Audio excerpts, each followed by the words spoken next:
Hey everybody, I'm Dane Sanders. I want to welcome you to Fast Track Coaching.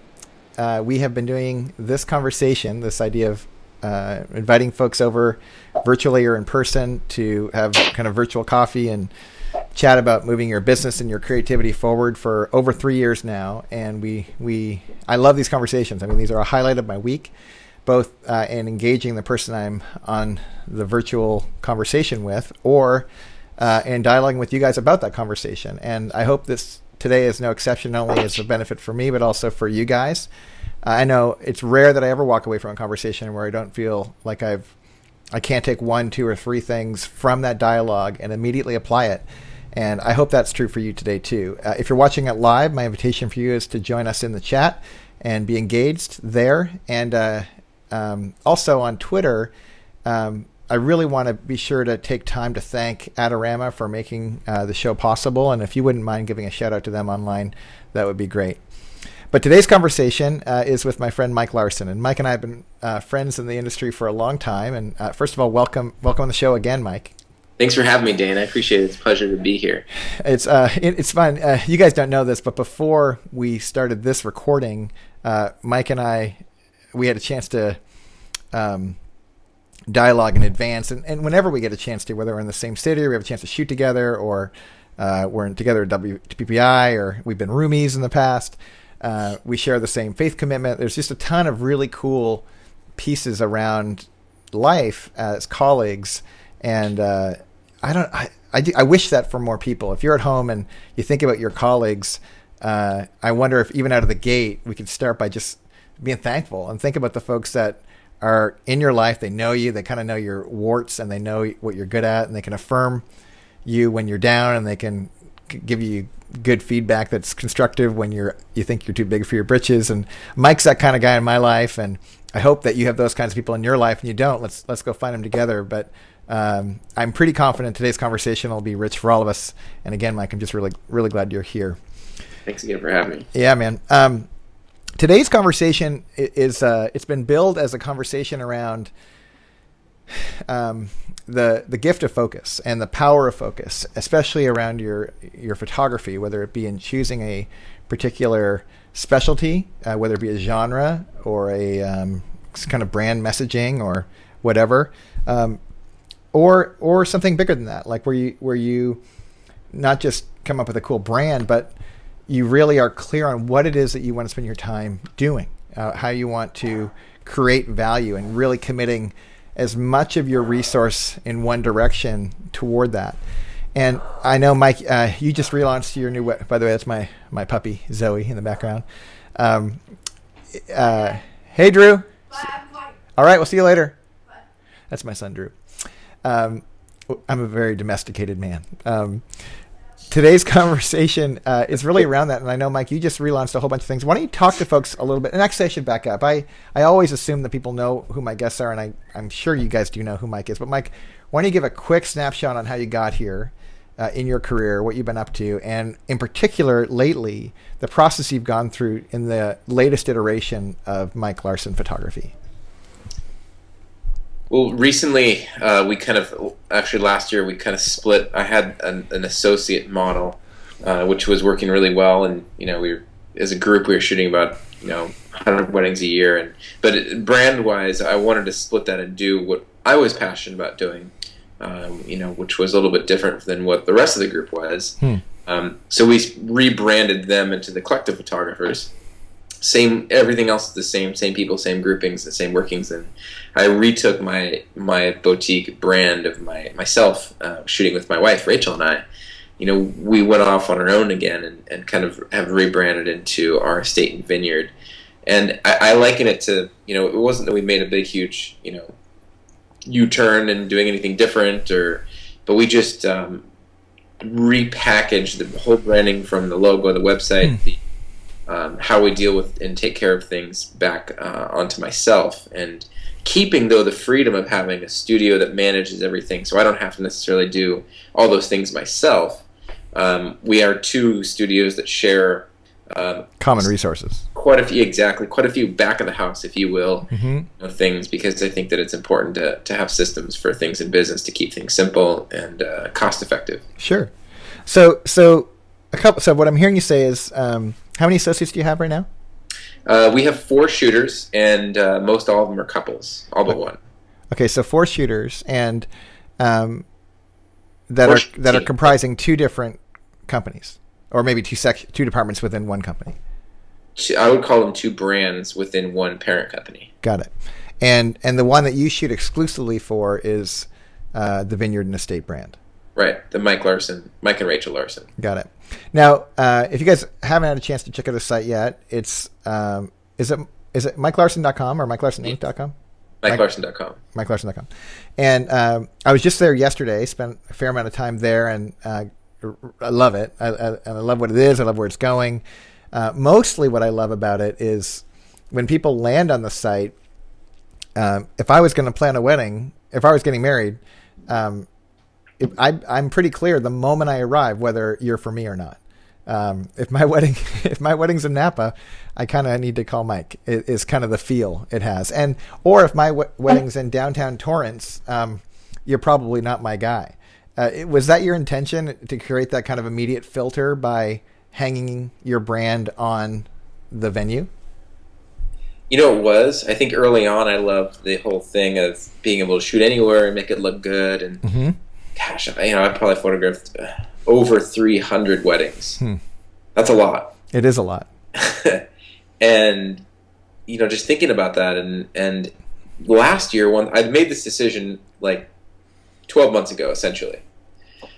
However, through last year of shooting, I realized I started to see the depth in this direction of where I wanted to go, and I liken it to before you're dating someone. You're a single guy or girl, whatever, and you kind of like have some friends, and it's kind of fun to just hang out with a bunch of different people and whatever, and then it's like, well, if you ask someone, would you want to hang out with one of those people all day long? You're like, no, I'd probably get tired of it. I'd want to kind of mix it up and go all over. But then you fall in love with something, and it's like, I can't get enough of this. Right. And then you see this depth of like all these different elements that add in, and a depth of that now almost seems like this bottomless. I don't want to call it a bottomless pit because that's going to back. Well, maybe go with sky's the limit. I would almost say this: it's almost like a trail that you hike down. I like to spend time in the mountains, or run on the beach, and you go down a trail, and you're like, even though you're like, gosh, I've run 3 miles, like I want to keep going. I want to see where this goes. You know. And I think that is kind of the path of where I'm at now. Rachel and I are really excited, and this last year has been fun, and I feel that I've actually become a better photographer at doing what I'm doing because I'm specifically, Rachel and I are specifically looking at certain things that we shoot, and we're trying to dig deeper into who are the type of people that are hiring us, and what's most important to them, and a lot of it actually, interestingly enough, has gone away from the photography aspect into the trying to figure out putting the type of person that we work with into I don't want to say into a box, but kind of into some type of different way of it's a different type of clientele, and so we're trying to hone in on that specialization of that special group of people and say what do they perceive as most important? How do we present that in a way that is more valuable, and how do we actually add more value, through the whole process? Right. Yeah, it's interesting. Like I've had this thought, just candidly, that the brilliance of picking the venue for you guys, and I'm pretty confident I'm speaking for a lot of other people who've come to your site and with envy and comparison stared and gone, oh, why didn't I think of that? Is this benefit of, okay, if you're getting married at a vineyard, well, there's probably a degree of means, like their budget's not insignificant. Plus, there's a degree of customization because a lot of estates and vineyards need to be, they need to bring a lot of elements in, whether they're utilities just to make the event happen, like rentals and that sort of thing. But also, people tend to put these very unique spins on things, how they decorate a door, how they do the centerpieces, or it just doesn't feel like a generic hotel. Every event seems like a very custom experience. So by you saying estate and vineyard, you're saying elite, you're saying premier, you're saying custom, you're really targeting a demographic of people who care about a certain set of things. And again, it's brilliant, and it's not available everywhere because there aren't vineyards everywhere. It fits with where your geographical location is. But I know there's people like me who look at it and go, oh, I didn't think of that. Crap, Mike picked the right one. The rest of us suck. I guess that's that. Like, and when you're talking, and I know you're in conversations with gazillions of photographers all the time, and I know this question comes up all the time, whether it's overt or you can hear it behind their other questions. When people say, that worked for you, I want to be like you, Mike, how do I do it for me? What do you say to them? Because you can't say, oh, well, pick vineyards too. You know, that's not going to work per se, I don't think. But how do you respond to people who are like, I love what you've done, and I want to do that for me too, but I need it to fit me. What do you say?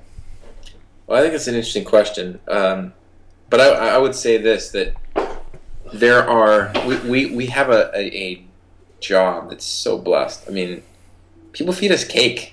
How many jobs are you when someone goes by, you want some cake? You know, it's true.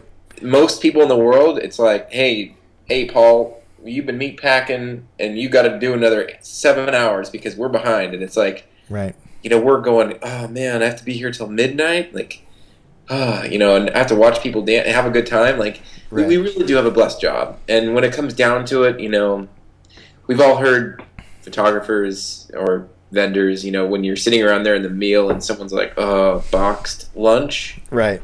Well, probably 3 million people in the world, 3 billion people in the world would die for that meal. Right. So, and on the one hand, when I do talk to the photographers, like, I think the first thing that has to come from is, like, before you even pick where you want to go and what you want to do, like, we're blessed, straight up. And that's true regardless of the genre, right? Like, if you used to shoot surf photography, that means you're at the beach all day. Or swimming. I was in the water, surfing and shooting surf every day. Yeah. Or even if you're with, like, I'm a family guy and I shoot in my neighborhood a lot with family people, and I get to be with my family every day. Like, it's funny, since this was a side effect that I was shocked by, was since I still shoot weddings, and I love them when they come in, but I've really focused the last year and a half around portraits, specifically in the neighborhood I moved into for this purpose, and I've been struck by how I've fallen in love with my wife more. I mean, kind of a weird side benefit to doing it, but it's because of proximity. I'm just around her all the time, because I'm a family guy in a family context shooting families. Does she shoot with you? No. She doesn't, but the way my world is set up is, I'm like, I deliver 30 by 40 canvas wraps on my skateboard around the corner to my neighbors, and when I come back, I'm home, and she actually helps me she does help me. She doesn't help me in the shooting. She helps me with in the viewing process. She's a great kind of third party who will come in as we're sorting through the images with clients, and the client will be stuck, and I'll give my input, but I don't want to be overly assertive besides guiding a little bit. And Tammy will come in and just give her honest. It's like she's a trust agent. She brings. So you play bad cop, good cop. Well, if we were really scheming, we could. But with her, it's just amazing how she comes in and plays a part of herself in that dynamic. But again, I'm affirming the idea of, like, we're blessed, because it'd be easy to take that kind of thing for granted. Because I have entitled clients that call up and say, gosh, you know, I really want this, or the holidays are coming, I need this last second thing. Like, yeah, I get to do that and get on my skateboard and deliver it and be the hero who does that sort of thing. Hey, honey. Oh, let me try. Sure. No problem. Have a good time. So, just 1 second. Hey, Abby, when are you getting home, honey? Pause for this halftime station identification. This little break. Can you check in with us in about an hour? Okay, thanks, honey. This is a lime from my garden. Oh, sorry, Dane. We're doing a halftime show. Okay, sorry. So, but case in point, like, okay, so let me get this straight. So my job is to come to places like this and to hang out in the middle. I get my show interrupted because I get to talk to my daughter, and my wife gets to walk in on a sales meeting and you're right. Like, for a lot of people, you know, you don't get to see your wife at all. In the course of your job. And the side effect is, by proximity, I'm re-enrolling myself in my marriage in some great ways. And I'm amazed that I even get to do that. So I'm absolutely with you. Yeah. But there is something about an attitude in the middle of it, how that can make a significant difference on how you experience the boxed vendor meal after you've worked for 16 hours. And maybe you could comment a little bit about that, because I think you're right. We are blessed, but only if you take it as a blessing. Right. Well, I think it's just perspective, and I think that sometimes, on one other note, before we leave that subject, in coaching and working with a good number of photographers, the thing that I've learned, and I've learned this myself the hard way, I was once, Rachel and I in 2004 and 5, and we just got married. We were 70 grand in debt coming into the business, She had a lot of school debt, and I had a little bit of business debt. And we lived pretty darn humbly, to pay that off. And we didn't put requirements that our business had to make to sustain the perception that we were living all high and whatever, great tastes, and and basically creating a lifestyle that forced me to work more, which then made me feel more jealous or more entitled when I was working, or made me feel like, why are these people not, you know what I mean? So I think that we had some really humble beginnings with that, of just literally just going, gosh, how are we going to pay that? We were to call credit card companies and be like, Rachel was in default, and we'd call up one month and be like, can you help out? And they're like, no, actually, we just want to let you know we're raising your interest from like 19 to 29%. I was like, oh, glad I called, And then, between just praying on our knees and just saying, all right, God, like, we need you to just give us some work and give us some favor, and jobs that come in, and the next month, we get two deposits, pay those, call the credit company and be like, all right, look, if you can lower that, we'll start making payments. And they're like, sure, we'll bring it down to zero and do a balance transfer, and you start making, and it's like, wow. So in our personal life, I feel like our faith really played an impact into how we treated people and how we felt we deserved to be treated. Because the true test of anyone is how they treat people who knew nothing for you. And oftentimes that server who brings you that box meal, right? He's a schmuck. That we can think that way of like, why aren't you bringing me something more? And I don't know, we're kind of honing in on one part, but I think it's kind of a more of a symptom of a deeper issue. But moving on to what you were saying in terms of our job and our position, I think that understanding the foundation of who we believe we are in life, and who we are. I know Francis Chan had this really interesting video where they like zoomed out from a town or people, and zoomed out to like the country, and then the world, and then the galaxies, and then you saw these galaxies, and you're like, I'm just a speck. So when you reckon with a lot of this, a speck for a moment. Yeah, that vanishes, and I heard another, I think he said it too. He's like, imagine if the whole entire history of the world was compressed down into a movie, and you were an extra where they saw the back of your head. Split second. And it's like, who was the most popular business person in the 1800s? Like in the 1600s, like in Europe, let's say in France, who was the most talented, I don't know, whatever. Right.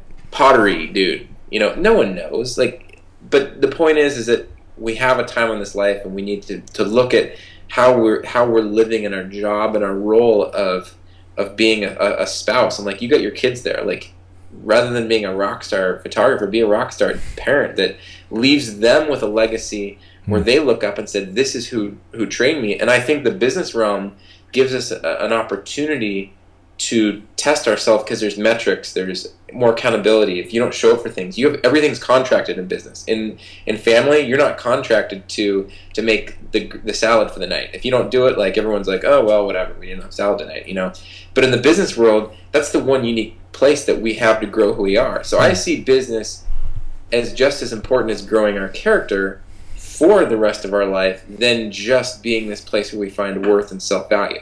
So getting back to your original comment of why, specializing, and you asked, well, I don't want to do vineyards. Well, what's in it for me?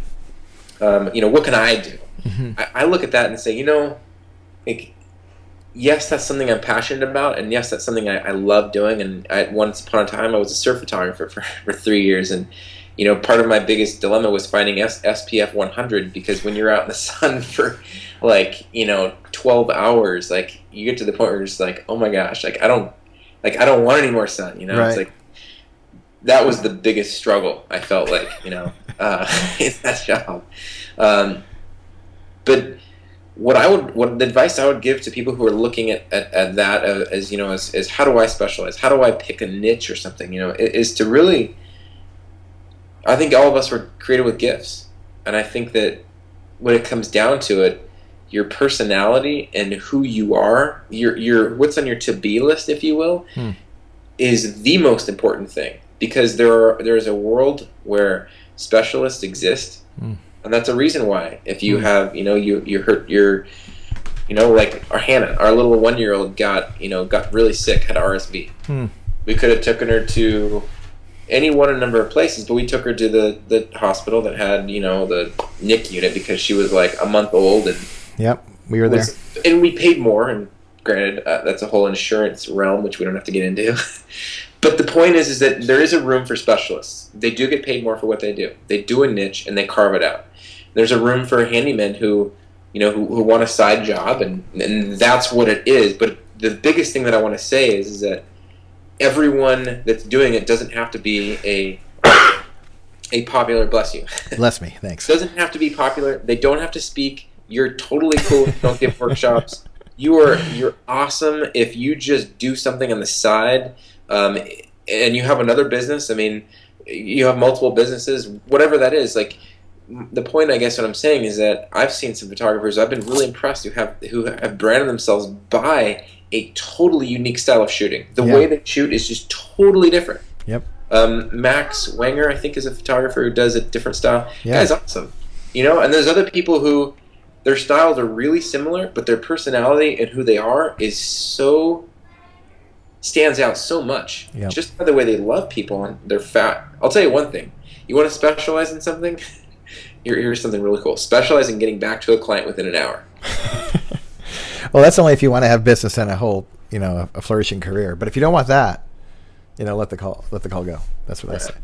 No, I'm with you, man. It's funny. Even as you're giving all those examples, you said somebody who keeps their day job but gets to be a photographer. I thought of Julianne Cost, who works at Adobe and is an amazing fine art photographer. Shows in galleries. No one knows it, and she will say, like, I get to do this because I have a great day job. You talked about the photographer has a great local business but doesn't do the speaking circuit or workshops. I thought of Jim Kennedy, who owns weddings in Orange County.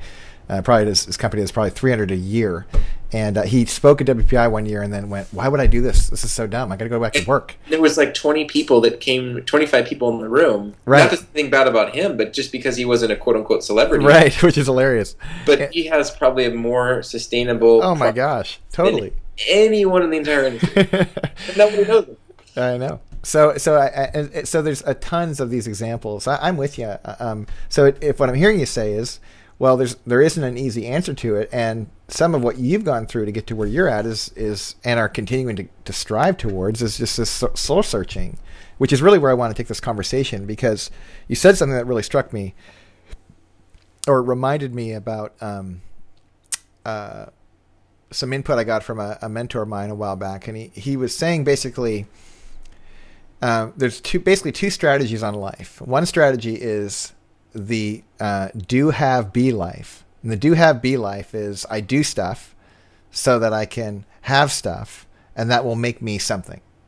And he said that's a bankrupt strategy. That's what everyone does, and it's bankrupt. I'm going to go do a bunch of stuff so I can have a bunch of stuff, and then I'll be somebody. And he said that the proper order for humanity is to lead with the be do have life. So you be who you are, and then out of who you are, you do things. So the doing is subservient to the being. And then out of that will bear fruit. You will have whatever you have based on the integrity of who you are. And I'm just curious, first of all, if that resonates with you. And then second, what do you think about it? What do you think? Well, I totally agree with you. And I think that manifested itself. A couple months ago, I saw someone's Twitter name, and I'm not going to say who it is, and I'll use a different wording for it. Okay. To hide to keep it anonymous. Okay. But when I saw it, it basically said, I shoot weddings so I can have two things, which I won't mention what those were, but they were like a car or cigar or wine or something like that, Yep. And that's how I love life. And I was thinking there, I was like, gosh, like, it's a little life. Well, I don't want to disrespect the person because I think we've all been there. I mean, well, for sure. For sure. No, yeah. Well, when I say a little life, I immediately thought to myself, and how often I choose a little life when I choose to live like that. so, it's like I find myself doing something like, that's what I said I didn't want to do. Right. It's like, the verse in I don't remember. There's a verse in the Bible where this Paul, an apostle, who's basically, 2,000-year-old guy who's writing chapters of the Bible, he says, why? He's like, why do I do the things that I don't want to do? And yet the things I do want to do, I don't do. It's like this struggle of life of who we want to be. Right. And I'm a big proponent of having a to-be list versus a to-do list. Because if you have a to-be list and you have that first, and my wife and I, we go on this marriage retreat every year, and we just write down like who we were in the last year and who we want to be. And then we look at how we were in the last year compared to who we said we wanted to be. And we see the progress, but we also see, so that encourages us. Then we see the areas we need to become convicted in. And now that we've been married 6 years and we've been doing that for a while, it's been encouraging because they say it takes 21 days to start a habit. But I'll tell you what, once you develop traditions, like the annual family trip to wherever, it's like if that's not in the book 6 months, out from the trip, you're like, when are we going to do this? But if you never start the tradition, you're going to forget it and be like, gosh, we haven't done that in 5 years. Like, whatever happened, Right. But that's a factor of us not choosing to be the people we want to be. And it has to start before our feet hit the floor. Yeah. Is choosing who you're going to be. And I'll tell you one thing, like, that's something I got to admit I haven't been able to do in my own strength. And that's where a relationship with the God comes into play, is saying, all right, you made me. You made everything who I am. You're the atomic glue that holds everything together. Like, hold me together, And so that's how my faith plays out in my business. And that's something I don't. It's not something I judge other people by, but it's something that, frankly, keeps me who I am. Well, it sounds like it's a resource. Like it is. But you said something soul searching, and I wanted to finish that before you. Sure, go for it. Go to the next subject. I would say soul searching is one way to put it, but another way to put it is each of us were blessed with certain gifts, and we weren't meant to necessarily be a copy of someone else. And I don't remember. There's some really cool quote, and I suck at quotes. I do hack jobs, and I always forget who said it, and I'll say half of one and graft it with someone else, and I'm like, yeah, it was like a Sir Beethoven Bach did that, right? I forget. But see, I even forgot the quote that I was going to say. But the point of what I was saying was, well, versus soul searching, you were talking about how versus soul searching, like who we're gifted to be. Anyway, the quote was, "You can never be a better you." Right. And we've heard it saying, like, someone said, "Are you going to be the next Michael Jordan?" And this other guy said, "I'm going to be the next blank blank." And I don't remember what his name was, but. Right. But I think soul-searching / finding out who you're called to be, because we have a set of desires that when we are really doing those, we're going to be happier than we would ever be in our entire life. So merely copying Estates and Vineyards, or copying the model of, or the exact destination someone else has chosen, I honestly believe if we are the person that we're called to be, it's easier to know what you're supposed to do. Yeah. And if you're in a point where you're doing everything and it's not satisfying you, then I would challenge you. Well, you're probably not the person you need to be, or you should to be. And I think that's a partly that's a spiritual thing. It sure is, man. Well, even if you just say spiritual as something that's not physical, like I think it's been really interesting to get in some conversations with photographers over the years. Even some very high profile photographers who just decided, like one conversation comes to mind in particular. Who basically just said, "Hey, this is the year where I'm going to figure out my spiritual life." And I didn't get the impression it was because they had some kind of conversion experience at that moment. It was really because they realized there was this whole bucket of resource that wasn't just in the physical universe, that was kind of overlaid on this world we're in, that they weren't tapping into as a resource for who they were and what they should be, how they should be spending their life. And it was interesting to watch this person walk it out over the course of the better part of a year, and them actually engaging in a faith commitment. Again, I think because it was in their best interest. It was like this just made sense for them, and it added a sense of concreteness and clarity and focus on how they wanted to spend their life. And it's not like it fixed anything; it just brought clarity.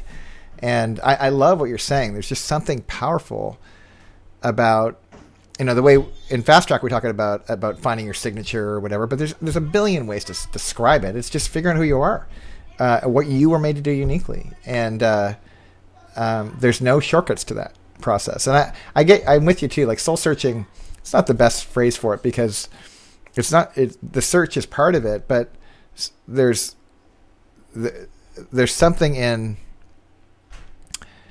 deciding, intending, committing, focusing all resource in one direction around a fit where there's a resonance or an integrity with who I am, so that if it's I've heard this talked a lot about before, but like if a bridge has integrity, when stresses and strains go on it, the bridge stands, and if it doesn't have integrity, the bridge falls. And it's not moral per se, it's really the bridge knows what it is, and it doesn't matter what hits it, it just stands. And I just think of that as what a great principle in business and in life, to go, how can I find as many resources as I can, physical and spiritual, to identify with clarity and obviously we share the same faith tradition. So for us, we are created. It'd be smart to go to the creator to figure out a little bit more about ourselves as a resource, and stand in that. Because there's a sense of like a fit, and I think it's why people like me and others look at you, Mike, and we go, wow, he's finding that move seemed to have even a tighter fit to what he's made to do right now. And when that happens, it's really tempting to go, I like what that happened for him, I want that too, I know I'll do what he did, which is a total miss, because that's like putting on somebody else's clothes and saying it's theirs. It doesn't quite work. That's what strikes me. Or it's like, imagine if we were all stray dogs, right? And you find the owner that's just right for you, the master, that knows, that sees you, knows how to take care of you, knows what you like the best, gets you your food for you, even if you go off and you eat duck poop, as dogs do sometimes. Yeah. Come back and it's like, no, come on, you really want the duck biscuit, It eats it and you're like, yeah, you're right, And I don't mean to sound like we're all drones or robots, but I think we do have, I totally subscribe to the belief that we are created. And if you're created, then you have a purpose and you have unique desires. And I don't think anyone on this planet, whether you believe in God or not, whether you believe in any creation or not, you're not a duplicate of anyone else. Like, right. Speaking of that, you're unique, you're different. And even though there is, you really have to choose between Canon or Nikon or whatever brands. Right. The point is that those are just technical things, whether I do estates or vineyards or whether I do hotels or whether I shoot. I know another photographer who photographs, he specializes in photographing UK brides who are getting married in New York. Right. I know the person you're speaking of. He won a maid of honor that came over that he met, and they've fallen in love, and it's just like this great story. And it's like, they've bonded, and here is this like UK bride who's come over, and it's like it's the perfect girl for him, and they've just crafted this whole business around that. And it's like, I never even realized that we'd in a business. Yeah. So it's easy to look around with these like blinders on and go, well, here's the three things that I see. Gosh. But the unique thing about spending the time, okay, Jeff Yoakum uses a term called mental heavy lifting, and I got to give him credit because I've never heard anyone say that before. Mm-hmm. But that was something Rachel and I had to do when we figured out what we wanted. That was something we did with him, but we also did a lot on our own, and we sat there and it's not something we're programmed to do. It's really easy to come home, turn on a movie, and just veg. But really having the discussion, and not to get semantic, soul searching, whatever you want to have, just the discussion of like, okay, what do we want? Like, who are we supposed to be? Mm-hmm. And I'll tell you, last year I hit a lot of my goals for what we wanted our company to do over the last year, and I actually have several different companies, and we got a photo booth brand as well, and those hit all their numbers. I mean, they hit all their numbers, we hit all our goals, all our volume and everything. But something inside me just thought, you know what, like. What was in it? It wasn't like, it was kind of like you won the World Series and then what? It's not like the world ends and it's like movie ends, cool, you're done and you're forever. There's no more World Series anymore. It's like, well, there's next season, and I started to realize, I was like, gosh, talking with my wife, and we did our vision casting for the year, and I'll be completely transparent and say we did it, and we looked at it and we're like, something's missing. Something is missing, even though we have this direction, which we're really excited about. But the big picture of like, you know, all the different businesses and the efforts and the time we're spending at home and everywhere, we're realizing like unless it does something to the person we want to be, unless we have time for being that person, I don't want to just do. And even though I don't claim to be a do, what did you say again? It's the difference between a do, have, be life versus a be, do, have life. Exactly. And so, you know, we went back and we said, well, who do we want to be? And we looked at our to-be list, and we looked at it, and we said, this to-be list has to be up that we see it every day. And if you don't see your to-do list every day, you're not going to be that person. It's kind of like saying, I want to get it's vision. Shape. It's vision. It's vision about what you current reality, what you commit to cause, where you're going. But practically speaking, though, if it's not something that is given time, if it's not, like John Maxwell says, if it's not measurable, if it's not written down, if it's not I'm with you. possible, or if it's not talked about, it's not going to get done. That's right. And so even before you come up with an area of specialization, but even before you come up with what you want to do, like I'll tell you this, I think there's in any industry there's a percentage of people in there that shouldn't be doing it. They're doing it because their neighbor is. Right. You know, and we do that in all aspects of our life. Oh, they got that car, or they got that house, or they got that. I want to do that. And I think that if we really bring people around us, people like you and I have this relationship where we challenge each other, and it's like, you know, I'm not sure that's best for you, you know, because that's something we should hear from our God. But if we make our God this thing, whatever it is, we obsess over it so much, then all these voices around us that become competing, they become competitors to the person we want to be. They become competitors urging us to just do what everyone else is doing. And so I almost see trying to become a better person is almost, you know, that has to be a result of something. That can't be the goal. I mean, that happens because you have accountability. That happens because you make the time to sit down and say, what do I want to do? Like, I don't want to copy Mike. I don't want to copy, you know, Brian Friedman, who does the New York, you know, brides from the UK. I don't want to just do that because it's easy to copy, but unless you do the mental heavy lifting, you never get to a place where you really, and frankly, I think we forget the learning process. We forget being a student. I mean, how hard is it now to learn a language? Anyone? Have you tried to learn a language and it's like, yeah, I'm getting Rosetta Stone and it's sitting right there. Yeah. We forgot that dedication and the discipline that we learned in school. And I got an intern that works with us, and he's like, I just don't feel like I want to go to college. He's like, it's overpriced. It's you get into debt. And I'm like, you know what? You're right. Getting into debt's not the way to do it. But I'll tell you one thing that I learned from college is getting the discipline to get stuff done that I didn't want to do. Being when I was paying for it too. Yeah. Man, I can't wait. I'm glad WPPI is coming up because we need to hang out more. I'm really looking forward to getting some time, and can't thank you enough for being here. I really want to encourage people, though, despite all this conversation about not copying Mike, check out Mike's stuff. Go to MikeLarson.com, check out his blog. There's oodles of opportunity to check around. If you have a chance to get in front of him, to see him, to shoot him an email, certainly thank him on Twitter for being here, Mike Larson Inc. It is still Mike Larson Inc., isn't it? Yeah. Great. No, it's just MikeLarson.com. But for the at Mike Larson Inc. for the Twitter. Yes. Got it. I've made that mistake more than once. And there's another Mike Larson on Instagram because everyone's feeds go out to Twitter from Instagram. And so the other Mike Larson on Instagram is just like getting inundated with all these things, which is kind of funny. Yeah. I'm hoping that enough people do it so that he'll sell me the name. Yeah, I've actually become friends with Dan Sanders on really? Twitter. Yeah, he's a totally cool guy.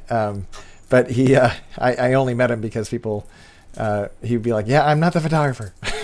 I'm wondering if someday when the social, like, maybe the better way to describe it is the bandwidth of social names becomes so competitive and so tough that we all just start our own club. Like, we're the Mike Larson Club. Like, all of us are Mike Larson. We have similar names. We handle websites, and we can just.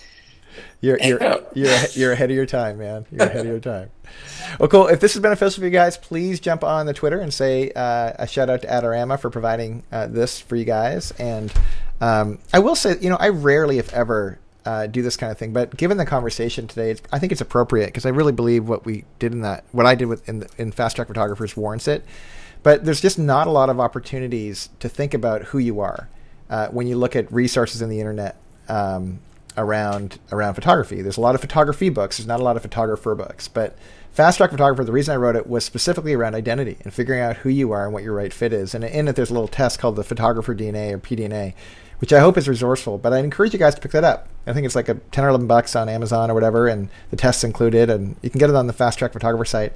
But take advantage of that. And if you don't want to because I said it and you think I'm being self-promotional, I'll say it right now. Get it. All right. Well, I appreciate that, Mike. The other, it was a really good book. I think it has. I like what you said because there are a lot of books. I mean, I just picked up, like this book, right? Awesome book. Jose Villa, my friend, he writes an awesome book on photography, and being it is an amazing book. The photography, but you're right. The photographer book needs. I think the more that we focus on the photographer that we need to be, the niche of and the person we want to be, that specialization will become clear, and we'll start to see like, you know what, like that's who I want to be, and that's what I want to do becomes from that, and then all of a sudden you'll have clarity about what you want to do in life because you know who you are and what you want to be, and like we were talking about before the show, you'll know what you don't want to do because that's right. I'm sure you're like me. I have business cards at businesses I shouldn't have started because I didn't have time to do them all. Right. Well, that's it. And I honestly, if you are at home and you're watching this conversation and you're like, gosh, I do need help with this, just go get it. I think it'll be really helpful. And if you don't want to get it, because I mentioned this, I wanted to finish this sentence. If you don't want to buy it because I endorsed my own book or Mike said what he said, then skip that. The only other book I can think of, though, in the industry that would be especially helpful in this conversation is a book called Vision Mongers by my friend David Duchemin. And that's another great resource around the photographer, not just the photography. So hope that's helpful, you guys. Thanks again, Mike, for being on the show. Thank you for having me. And we'll see all you guys soon, hopefully WPI. Mike, are you speaking at WPI this year? Yes, although I'm not sure of the time. I don't have it offhand, but yes. Okay. And I'm speaking as well, so hopefully if you guys are there, be sure to look us up and come by and say hi. Cool. Bye, See you guys.